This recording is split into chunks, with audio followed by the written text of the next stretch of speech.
মাহে রমজানে কোরআন নাজিল করেছিলেন তিনি কে? জোরে বলেন তিনি কে? আমার বন্ধুরা, 12টি মাসের চেয়ে আল্লাহ তাআলার কাছে সবচেয়ে দামি মাস মাহে রমজান, কারণ এই মাসে আল্লাহ পাক কোরআন নাজিল করেছিলেন 365টা রাত। এই 365টা রাতের ভিতরে একটা রাত আছে যে রাতটা আল্লাহ তাআলার কাছে সবচেয়ে দামি, যে রাতে যদি কোনো বান্দা ইবাদত করতে পারে 83 বছর সামথিং কিছুদিন ইবাদত করলে যে পরিমাণ সওয়াব হয়, একটি রজনীতে সেই পরিমাণ যদি আপনার কপালে জটে যায় ইবাদত করতে পারেন, সেই পরিমাণ সওয়াব আপনার আমলনামায় আল্লাহ রাব্বুল আলামিন লিপিবদ্ধ করে দেবে। চিৎকার করে বলেন আল্লাহু আকবার। আমার বন্ধুরা, সেই রাত্রে নামাজ লাইলাতুল কদর, সেই মাস ইবাদতের মাস, কোরআন তেলাওয়াতের মাস, জাহান্নাম থেকে মুক্তি পাওয়ার মাস, দুনিয়াতে তাকওয়া অর্জন করার মাস, খোদাভীতি অর্জন করার মাস, মহান রবের সান্নিধ্য পাওয়ার মাস। এই মাসে একবার সুবহানাল্লাহ বললে, একবার সুবহানাল্লাহ বলার সওয়াব পাবেন। কিন্তু যারা রমজান মাসে একবার সুবহানাল্লাহ বলতে পারবেন, 70 বার সুবহানাল্লাহ বলার সওয়াব আপনার আমলনামায় আল্লাহ পাক লিপিবদ্ধ করে দেবে। চিৎকার করে বলেন আল্লাহু আকবার। এই মাসে যারা 1 টাকা দান করবে 1 টাকা সওয়াব পাবে, কিন্তু যারা রমজান মাসে 1 টাকা দান করবে, 1 থেকে 700 টাকা পর্যন্ত দান করলে যে পরিমাণ সওয়াব হয়, রমজান মাসে 1 টাকা দান করলে সেই পরিমাণ সওয়াব আপনার আমলনামায় লেখা হয়। যারা এই মাসে একটা ফরজ বিধান মানবে, রমজান মাসে 70টা ফরজের সওয়াব আপনার আমলনামায় লেখা হবে। এই জন্য প্রিয় তৌহিদি জনতা, আপনাদেরকে বলতে চাই, মাহে রমজান সমাগত, আহলান সালাহান। মাহে রমজান, মাহে রমজানের সঠিক ইবাদত, মাহে রমজানের গুরুত্ব এখন থেকে আপনাকে আমাকে জানার দরকার আছে না নাই? জোরে বলেন আছে না নাই? সুতরাং আপনাদেরকে লক্ষ্য করে বলতে চাই যে মহান রব আপনারা আমার প্রতি কোরআন নাজিল করেছেন। এই মাহে রমজানে আমরা যেন রমজানের হক সঠিকভাবে পালন করতে পারি, সেই তৌফিক দান করুক। চিৎকার করে বলেন আল্লাহুম্মা আমিন। আমার বন্ধুরা, তাহলে লক্ষ্য করুন, এই কোরআনুল কারীমটা আল্লাহ রাব্বুল আলামিন আপনারা আমার জন্য নাজিল করেছেন। এই কোরআনুল কারীমটা মানুষকে অন্ধকার জাতির লোকদের থেকে আলোকিত পথে তৈরি করে। আমার বন্ধুরা, সেই বিধান হচ্ছে আল্লাহর কোরআন। কথা বলুন ঠিক না বেটি? সেই মহানরা বলছেন, বান্দা শুনে রাখো, এই পৃথিবীতে যত ইবাদত আছে তার অন্যতম একটি ইবাদত আছে মাহে রমজান। আমার বন্ধুরা, রোজাকে আল্লাহ রাব্বুল আমিন ফরজ করেছেন। এটা আমার কথা নয়, 1400 বছর আগে এই কোরআনের ভিতরে আল্লাহ রাব্বুল আমিন সুন্দরভাবে রেকর্ড করে দিয়েছেন। একবার জোরে জোরে বলুন আল্লাহু আকবার। এটা আমার কথা, আল্লাহর কোরআনের কথা। আল্লাহ পাক বলেন, ইয়া আইয়ুহাল্লাযীনা আমানু কুতিবা আলাইকুমুস সিয়াম কামা কুতিবা আলাল্লাযীনা মিন ক্বাবলিকুম লাআল্লাকুম তাত্তাকুন। আল্লাহ পাক বলেন, হে বান্দারগণ, আমি তোমাদের উপরে রোজাকে ফরজ করেছি। শুধু তোমাদের উপরে রোজা ফরজ করি নাই, ইতিপূর্বে জানাই ছিল তাদের উপরে রোজাগুলোকে আপনি ফরজ করেছিলাম। আমার বন্ধুরা লক্ষ্য করুন, তাহলে আপনারা আমার প্রতি এই রোজাকে আল্লাহ রাব্বুল আমিন ফরজ করেছেন। ইতিপূর্বে যত পয়গম্বর ছিল তাদের উপরে রোজা ফরজ করা হয়েছিল। এই রোজার মাধ্যমে আল্লাহ পাক একটা জিনিস যাচাই বাছাই করতে চায়, কারা এই দুনিয়াতে কতটুকু তারা তাকওয়া অর্জন করতে পারলো, খোদাভীতি অর্জন করতে পারলো। কথা বলুন ঠিক না বেঠিক? আমি যদি এই রমজান মাসে রোজা রেখে যদি খোদাভীতি অর্জন করতে পারি, তাহলে রমজানের রোজা আপনার সার্থকতা হবে। রমজানের রোজা রাখার পরে যদি আপনি মিথ্যা কথা ছেড়ে যদি চলে আসতে পারেন, রমজানের রোজা আপনাকে উপকৃত করলো। আপনি রমজানের রোজা রেখে যদি দুনিয়ার সমস্ত খারাপ কাজ থেকে আপনি যদি বিস্তারিত হতে থাকতে পারেন, বিরত থাকতে পারেন, মাহে রমজানের রোজা আপনার জীবনে সবচেয়ে কল্যাণকামী হলো এবং আপনি খোদাভীতি অর্জন করতে পারলেন। কথা বলুন ঠিক না বেঠিক? এই জন্য আমার বন্ধুরা, আমরা রমজান মাসে খোদাভীতি অর্জন করার দরকার আছে না নাই?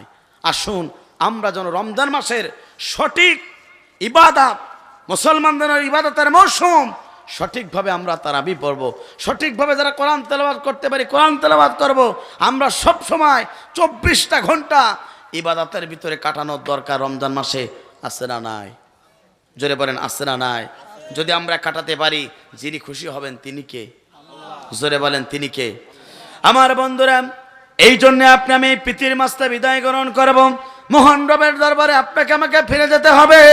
কিন্তু সেই মহান রব যদি আপনাকে ভালোবাসে, সেই মহান রব যদি আপনার আমার ভালোবেসে ফেলে, আমার বন্ধুরা মৃত্যুর পরে সেই মহান রব আপনার আমার জন্য জান্নাত বরাদ্দ করবে। কথা বলুন ঠিক না বেঠিক? আমার বন্ধুরা এই পৃথিবীতে যারা এসেছেন প্রত্যেক মানুষকে মৃত্যুর সাথে গ্রহণ করতে হবে। সেটা আল্লাহ রাব্বুল আলামিন কোরআনুল কারীমের ভিতরে ঘোষণা করলেন, কুল্লু নাফসিন যায়িকাতুল মাউত।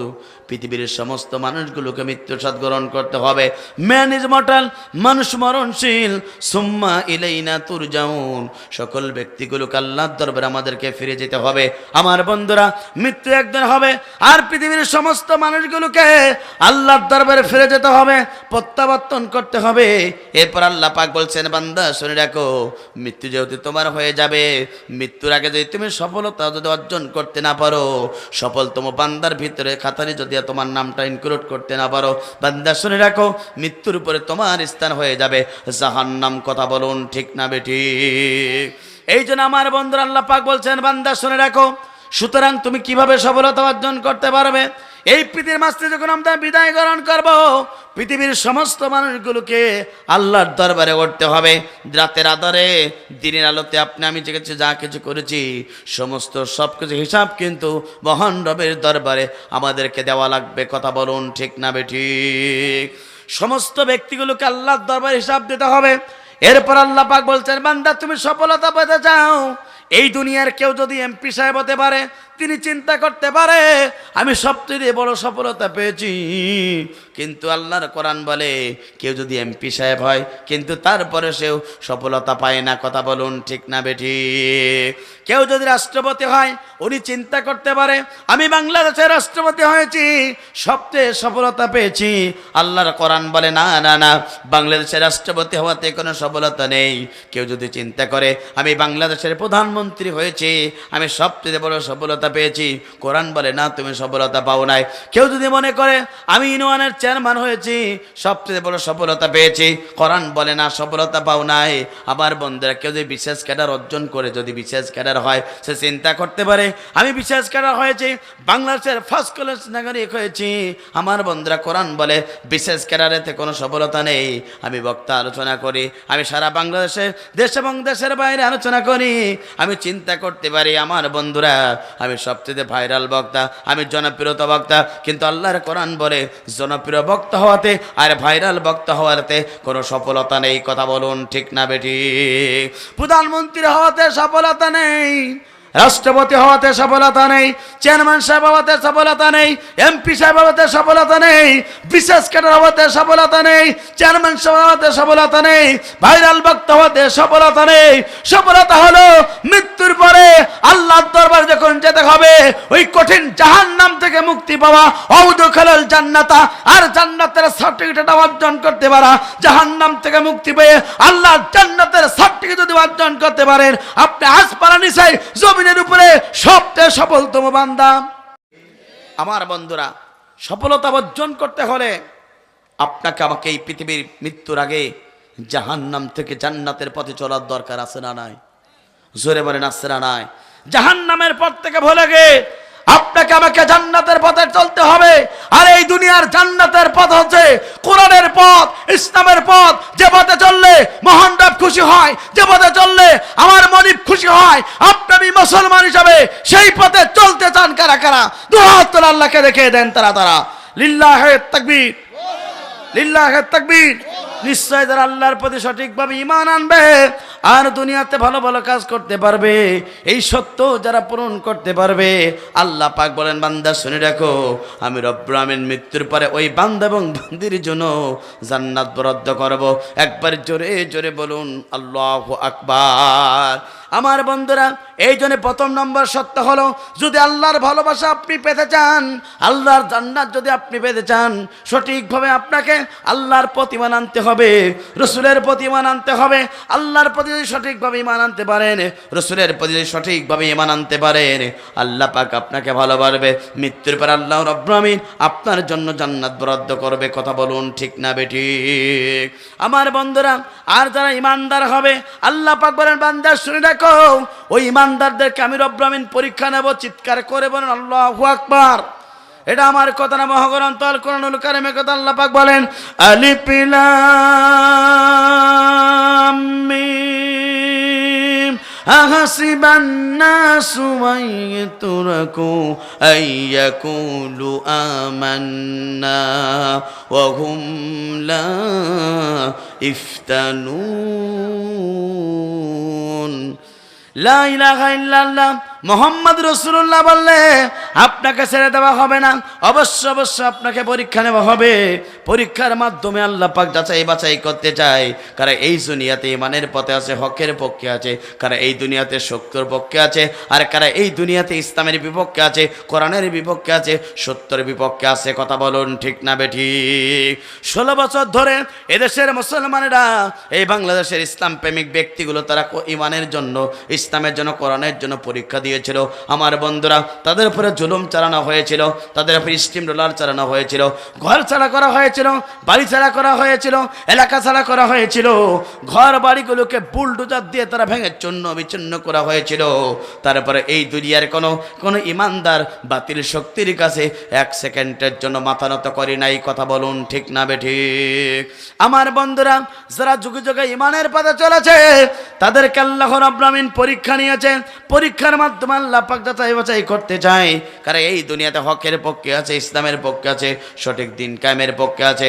16টি বছর ধরে তারা জুলুম নির্যাতন করা পরও ইসলামের পক্ষের মানুষগুলা ওই জালিমের কাছে 1 সেকেন্ডের জন্য মাথা নত করে নাই। আমার বন্ধুরা, তাহলে লক্ষ্য করুন, আপনি আমি যদি এই জমিনে সঠিকভাবে আল্লাহর প্রতিমান আনতে পারি, তারপর জুলুম নির্যাতন আসার পরও যারা আল্লাহর জমিন, আল্লাহর ইমানের পথে চলবে, আল্লাহ পাক তাদেরকে বিজয় দান করবে। কথা বলুন ঠিক না বেঠিক? নবীর প্রিয় সাহাবায়ে কেরামরা ঠিক তারাও এই দুনিয়াতে, আমার বন্ধুরা, তারাও ঠিক এই দুনিয়াতে ইমানের পথে চলার কারণে, হকের পক্ষে চলার কারণে তারা পর্যন্ত জুলুম নির্যাতন শিকার হয়েছিল। তারপর নবীর প্রিয় সাহাবায়ে কেরামরা ইমানের রাস্তায় থেকে, কলেমার রাস্তায় থেকে 1 ইঞ্চি সরে দাঁড়ায় নাই। কথা বলুন ঠিক না বেঠিক? আমার বন্ধুরা, নবীর প্রিয় সাহাবায়ে কেরামরা এই পৃথিবীতে ঈমান আনলেন, ইসলাম কবুল করলেন, কালেমা গ্রহণ করলেন। ইসলাম কবুল করার অপরাধে তাদেরকে কত কষ্ট দেওয়া হয়েছে, জুলুম নির্যাতন করা হয়েছে। দুনিয়ার কোন ঈমানদাররা বাতিল শক্তির কাছে মাথা নত করে নাই। আমার বন্ধুরা, বিশ্বনবীর পক্ষ থেকে দিনের দাওয়াত চলে আসলো। আমার বন্ধুরা, মক্কার বুকে সবচেয়ে সম্ভ্রান্ত পরিবারে একটা সন্তান ছিল, নাম তার ছিল মুসাব রাদিয়াল্লাহু তাআলা আনহু। তিনি এতটাই দামি আতর ব্যবহার করতেন যে আতর ব্যবহার করে তিনি যে রাস্তাঘাটে বের হতেন, আমার বন্ধুরা, এতটাই তিনি দামি আতর ব্যবহার করতেন, রাস্তাতে গেলে 7 দিন পর্যন্ত সেই আতরের সৌরভ সেই এলাকায় পাওয়া যেত। একবার জোরে জোরে বলুন আল্লাহু আকবার। এখানে শেষ নয় প্রিয় বন্ধুরা, তিনি এতটাই দামি জামা ব্যবহার করতেন, একবার তিনি যদি সেই জামাটা ব্যবহার করতেন, দ্বিতীয়বার সেই জামা তিনি ব্যবহার করতেন না। আমার বন্ধুরা, নবীর প্রিয় সাহাবী মুসাব রাদিয়াল্লাহু তাআলা আনহু ইসলামের দাওয়াত পেয়ে গেলেন, নবীর কাছে চলে গেলেন। বিশ্বনবীকে বলেন, ইয়া রাসূলুল্লাহ, হাবিবাল্লাহ, আমি ইসলাম কবুল করতে চাই, আমি কালেমা গ্রহণ করতে চাই, আপনি আমাকে কালেমা গ্রহণ করাবেন কিনা জানিয়ে দিন। আল্লাহ নবীর সঙ্গে সঙ্গে মুসাবকে বললেন, মুসাব, তুমি শুনে রাখো, তুমি যদি ইসলাম কবুল করো, কালেমা গ্রহণ করো, সমাজ শক্তি, রাষ্ট্র শক্তি, তোমাকে জুলুম করা হবে, নির্যাতন করা হবে, স্টিম রোলার চালানো হবে। আমার বন্ধুরা, ও মুসাব, তুমি ইমানের পথে অবিচল থাকতে পারবে কিনা বলে দাও। নবীর প্রিয় সাহাবী মুসাব রাদিয়াল্লাহু তাআলা আনহু দীপ্ত কণ্ঠে বলে দিলেন, ইয়া রাসূলুল্লাহ, হাবিবাল্লাহ, আপনি শুনে রাখুন, আমি যদি ইসলাম কবুল করি, কালেমা যদি গ্রহণ করার পরে যদি দুনিয়ার সমস্ত জুলুম যদি আমার বুকের উপরে চাপানো হয়, আমি নবীর সাহাবী বলছি, ইয়া রাসূলুল্লাহ, আমি হাসতে হাসতে বিদায় গ্রহণ করব, তবে ঈমান পরিত্যাগ করে বাতিল শক্তির কাছে মাথা নত করব না। একবার জোরে জোরে বলুন আল্লাহু আকবার। আল্লাহ নবীর সঙ্গে সঙ্গে মুসাবকে বলেন, মুসাব, আগামীকাল সকালবেলা তুমি আমার দরবারে আসো, অবশ্যই তোমাকে ইসলাম কবুল করাবো, কালেমা গ্রহণ করাবো। নবীর প্রিয় সাহাবী বাড়ি ফিরে আসলেন। সারা রাত ধরে কোনো প্রকার ঘুম আসে না, চোখ দিয়ে পানি অঝর নয়নে পৃথিবীতে পড়ে। আমার বন্ধুরা, নবীর প্রিয় সাহাবী মুসাব বললেন, পরের দিন সকালে নবীর কাছে চলে গেলেন। আল্লাহ নবীকে বললেন, ইয়া রাসূলুল্লাহ, সারা রাত ধরে কোনো ঘুম আসে না, আপনি আর দেরি করাবেন না, আপনি আমাকে ইসলাম কবুল করান, কালেমা গ্রহণ করান। আল্লাহ নবীর প্রিয় সাহাবী যখন এই কথা বললেন, আল্লাহ নবী সাহাবীকে লক্ষ্য করে বলল, সাহাবী, তুমি শুনে রাখো, তুমি যদি ইসলাম কবুল করো, কালেমা গ্রহণ করো, তো অবশ্যই তোমাকে জুলুম করা হবে, নির্যাতন করা হবে। আবারও চিন্তা করো, তুমি ইমানের পথে হকের পক্ষে তুমি টিকে থাকতে পারবে কিনা। নবীর প্রিয় সাহাবী চোখের পানি ছেড়ে দিয়ে কাঁদলেন, বললেন, ইয়া রাসূলুল্লাহ, হাবিবাল্লাহ, আপনি আপনার আবারও শুনে রাখুন, ঈমান আনার কারণে যদি আমাকে জুলুম করা হয়, নির্যাতন করা হয়, দুনিয়ার সমস্ত জুলুম নির্যাতন আমি স্টিম রোলার বুকে চেপে নেব, কিন্তু ঈমানের রাস্তা থেকে 1 ইঞ্চি সরব না। একবার জোরে জোরে বলুন আল্লাহু আকবার। আল্লাহ নবীর প্রিয় সাহাবী এই কথা যখন বললেন, বিশ্বনবী আর দেরি করলেন না, মুসাবের হাতটা ধরে ফেললেন। মুসাবকে হাতটা ধরে আল্লাহ নবীর সঙ্গে সঙ্গে কালেমা পড়ে মুসলমান হলেন। আমার সাথে বলুন, লা ইলাহা ইল্লাল্লাহু মুহাম্মাদুর রাসূলুল্লাহ। চিৎকার করে বলেন সাল্লাল্লাহু আলাইহি সাল্লাম। আল্লাহ নবীর সাহাবী মুসাব রাদিয়াল্লাহু তাআলা কালেমা পড়লেন, ইসলাম কবুল করলেন, কালেমা গ্রহণ করলেন। আমার বন্ধুরা কিছুদিন পর্যন্ত গোপন ডাকলেন, বাড়িতে ফিরে আসলেন, গোপনে নামাজ আদায় করেন। কিছুদিন অতিবাহিত হয়ে গেল আমার বন্ধুরা। এরপরে বিশ্বনবীর কাছে আবার চলে গেলেন। আল্লাহ নবীর কাছ থেকে এবার বিদায় নিয়ে যখন বাড়িতে আসলেন, সঙ্গে সঙ্গে নিজের বাবাকে ডাকলেন, নিজের মাকে ডাকলেন, দুইজনকে দুইটা চেয়ারে বসালেন। নিজের মাকে বললেন, মা, আসমানের নিচে জমিনের উপরে মোহাম্মদ, আব্দুল্লাহর বেটা মোহাম্মদ, ভালো ব্যক্তিরা খারাপ ব্যক্তি আপনার জবান থেকে জানতে চায়। মুসাবের মা বলল, ও আমার বাবা মুসাব, শুনে রাখো, 10 মাস 10 দিন আমি তোমাকে গর্ভধারণ করেছি। আমি 36টা নারী ছেড়ে 58 মান পর্যায়ে প্রাপ্ত হয়ে এই পৃথিবীতে তোমাকে আসার ব্যবস্থা গ্রহণ করলাম। মুসাব, শুনে রাখো, আসমানের নিচে জমিনের উপরে আব্দুল্লাহর বেটা মোহাম্মদের মতন একজন ভালো ব্যক্তি আর খুঁজে খুঁজে পাওয়া যাবে না। একবার জোরে জোরে বলুন আল্লাহু আকবার। নবীর প্রিয় সাহাবী মুসাব রাদিয়াল্লাহু তাআলা আনহু ইসলাম কবুল করার পরে নিজের মাকে জিজ্ঞাসা করেন, মা উত্তরে এমন দিল। নিজের বাবাকে বলে, বাবা যান, আপনার কাছে জিজ্ঞাসা করতে চাই, আব্দুল্লাহর বেটা মোহাম্মদ কেমন ব্যক্তি? দীপ্ত কণ্ঠে নিজের বাবা বললেন, ও আমার সন্তান, তুমি শুনে রাখো, আসমানের নিচে জমিনের উপরে আব্দুল্লাহর বেটা মোহাম্মদের মতন একজন ভালো ব্যক্তি খুঁজে খুঁজে পাওয়া যাবে না। তিনি ছিলেন এই জামানার সবচেয়ে আমানতদার, তিনি ছিলেন ন্যায় বিচারক, শুধু তাই না, তিনি ছিলেন সত্যবাদী, আল আমিন। একবার জোরে জোরে বলুন আল্লাহু আকবার। মুসাবের বাপ সঙ্গে সঙ্গে তিনি সার্টিফিকেট দিলেন। 8টা সার্টিফিকেট তিনি জায়গায় দাঁড়িয়ে দিয়েছিলেন। এবার বিশ্বনবীর প্রিয় সাহাবী মুসাব এবার বাবাকে মাকে লক্ষ্য করে বললেন, আব্বা যান, তাহলে সেই মোহাম্মদের দিন গ্রহণ করুন, ইসলাম কবুল করে মুসলমান হয়ে যান। দীপ্ত কণ্ঠে সঙ্গে সঙ্গে মুসাবের বাবার মটকাটা গরম হয়ে গেল, মাথাটা আগুন হয়ে গেল। মুসাবের বাবা বললেন, ও আমার সন্তান, যে মোহাম্মদের বিরুদ্ধে এতদিন পর্যন্ত ইনভেস্ট করেছি, যে মোহাম্মদের দিনের বিরুদ্ধে এতদিন পর্যন্ত স্লোগান দিয়েছি, যে মোহাম্মদের বিরুদ্ধে এতদিন পর্যন্ত আমরা দাঁড়িয়েছি, স্লোগান দিয়েছি, ও আমার সন্তান, তুমি শুনে রাখো, শুনে রাখো, সেই মোহাম্মদের দিন আমরা গ্রহণ করব না। একবার জোরে জোরে বলেন নাউজুবিল্লাহ। সঙ্গে সঙ্গে মুসাবের যখন বাবা এই কথা বললেন, মুসাব বললেন, ইয়া রাসূলুল্লাহ, হাবিবাল্লাহ, আমার বন্ধুরা সঙ্গে সঙ্গে মুসাব বললেন, ও আমার আব্বা জান, আপনি শুনে রাখুন, যে ইসলাম আপনারা কবুল করবেন না, আমি তোমাদের সন্তান, এই ইসলাম কবুল করে অটোমেটিক মুসলমান হয়েছি। একবার জোরে জোরে বলুন আল্লাহু আকবার। মুসাব রাদিয়াল্লাহু তাআলা যখন এই কথা বললেন, সঙ্গে সঙ্গে মুসাবের বাবা দীপ্ত কণ্ঠে মুসাবকে বললেন, মুসাব, তুমি শুনে রাখো, তুমি শুনে রাখো, এই কালেমা গ্রহণ করে অপরাধে কত শাস্তি হতে পারে তুমি কি জানো? মুসাব বললেন, বাবা যান, দুনিয়ার সমস্ত জুলুমকে আমি মাথা পেতে নেব, দুনিয়ার সমস্ত শাস্তিকে আমি মাথা পেতে নেব। সঙ্গে সঙ্গে মুসাবের বাবা বললেন, বাবা শুনে রাখো, আমার স্থাবর ও স্থাবর যত সম্পত্তি আছে, সমস্ত সম্পত্তি থেকে তোমাকে বঞ্চিত করলাম। আমার বন্ধুরা মুসাব বললেন, বাবা বিন্দু পরিমাণ আমার কষ্ট নেই। একবার জোরে জোরে বলুন আল্লাহু আকবার। শুধু এখানে শেষ নয়, মুসাবকে আবার বলা হলো, ও আমার বাবা, তুমি শুনে রাখো, আমার সন্তান, শুনে রাখো, তোমার দেহের ভিতরে জামাটা আছে, এই জামাটা পর্যন্ত খুলে দাও। মুসাব রাদিয়াল্লাহু তাআলা আনহু সঙ্গে সঙ্গে দেহের জামাটা পর্যন্ত খুলে দিলেন। বাবার কাছ থেকে বিদায় নিলেন, মায়ের কাছ থেকে বিদায় নিলেন, আল্লাহর নবীর কাছে চলে গেলেন। মাথার চুলগুলো ছিল উস্কো খুস্কো, মাথার ভিতরে কোনো প্রকার তেল দেওয়া ছিল না। বিশ্বনবীকে মুসাবকে দেখে এবার মুসাবকে জিজ্ঞাসা করা হলো, মুসাব, তোমার এই অবস্থা কেন? আল্লাহর নবীর প্রিয় সাহাবী মুসাব বললেন, ইয়া রাসূলুল্লাহ, আপনি যে কথা বলেছিলেন অক্ষরে অক্ষরে খেটে গিয়েছে। আল্লাহ নবীকে লক্ষ্য করে মুসাব বললেন, এ রাসূলুল্লাহ হাবিবাল্লাহ, ইসলাম কবুল করার অপরাধে আমার বাবা আমার যত স্থাবর সম্পদ দিয়েছিল, আমি তো ছিলাম এক বাপের এক সন্তান, আমার সমস্ত সম্পদগুলোকে ছিনিয়ে নিয়েছে।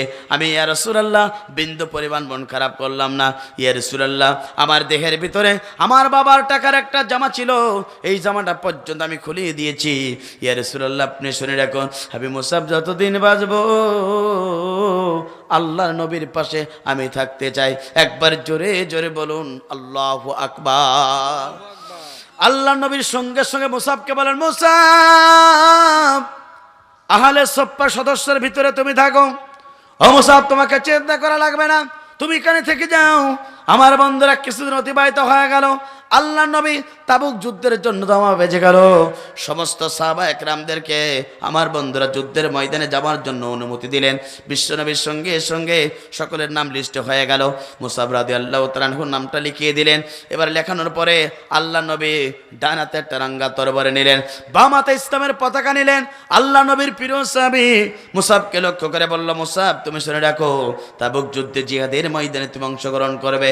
ও মুসাব শুনে রাখো, তোমার ডান হাতে আমি রাঙ্গা তরবারি উঠিয়ে দিলাম, তোমার বাম হাতে আমি ইসলামের পতাকা উড্ডীন করে দিলাম। মুসাব শুনে রাখো, তোমার জীবন যতক্ষণ পর্যন্ত থাকবে এই জমিনে ইসলামের পতাকা তুমি নামাতে পারবে না। একবার জোরে জোরে বলুন আল্লাহু আকবার। আল্লাহ নবীর প্রিয় সাহাবী ডান হাতে মুসাব ইসলামের রাঙ্গা তরবারি নিলেন, বাম হাতে ইসলামের পতাকা নিলেন, দুইটানে জিহাদের ময়দানে চলে গেলেন।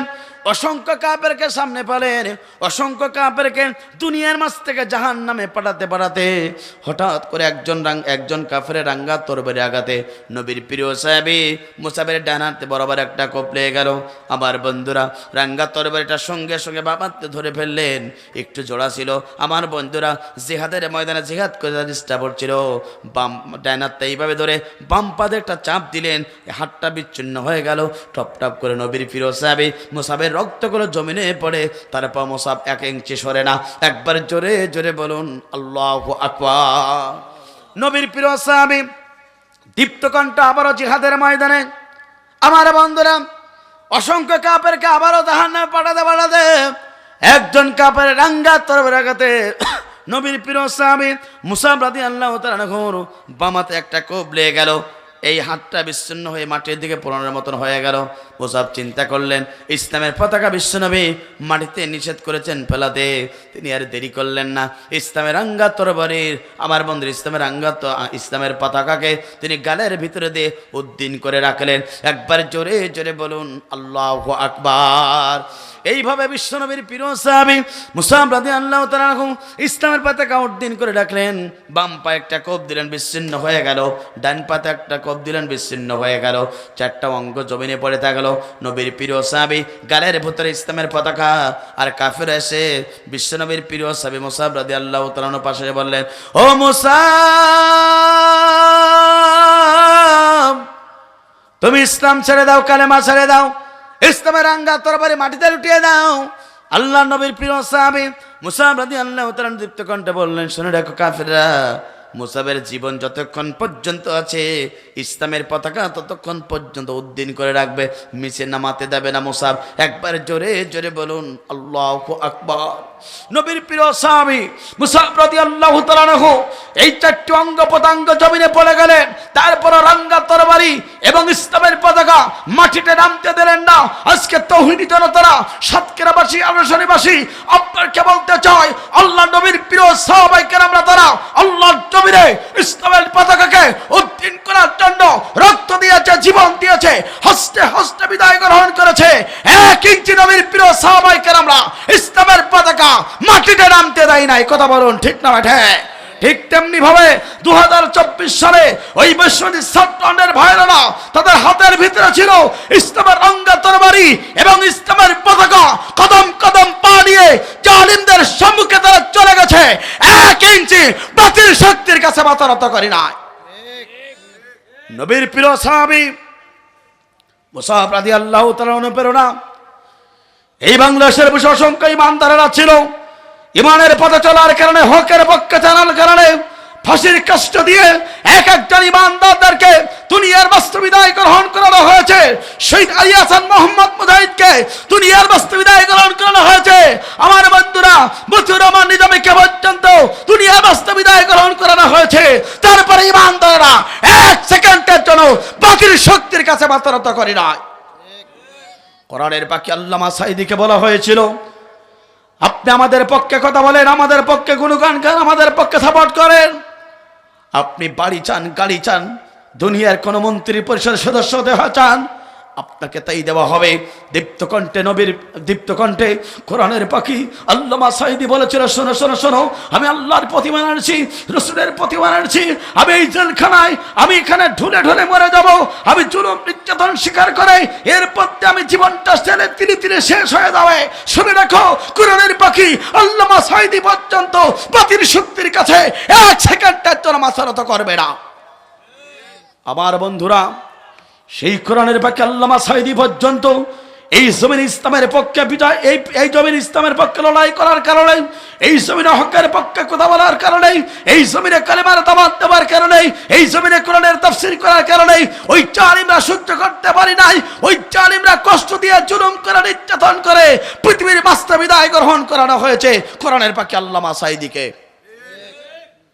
50 বছর পরে যদি শেখ হাসিনা তার বাপের বিচার যদি বাংলার জমিনে 18 কোটি মুসলমানের সম্মুখে করতে পারে, জাতির শ্রেষ্ঠ সন্তান কোরআনের পাখি, গোটা পৃথিবীর একজন হক্কানি আলেম, বাংলাদেশের সবচেয়ে বড় ওলি, যিনি যত কথা বলেছেন এই তাফসীর মাহফিলে, যত কথা বলেছেন প্রত্যেকটা কথা এখন সত্য হয়ে গেছে। এই কোরআনের পাখি আল্লামা সাঈদীকে যারা 18 কোটি মুসলমানের সম্মুখে যারা অন্যায়ভাবে হত্যা করেছে, শুনে রাখো, সে যদি তার বাপের বিচার 50 বছর পরে করতে পারে, এদেশের তাওহীদি জনতা কোরআনের পাখি আল্লামা সাঈদীকে যারা অন্যায়ভাবে হত্যা করেছে, হত্যার বিচার বাংলার জমিনে হবে, কেউ ঠেকাতে পারবে না।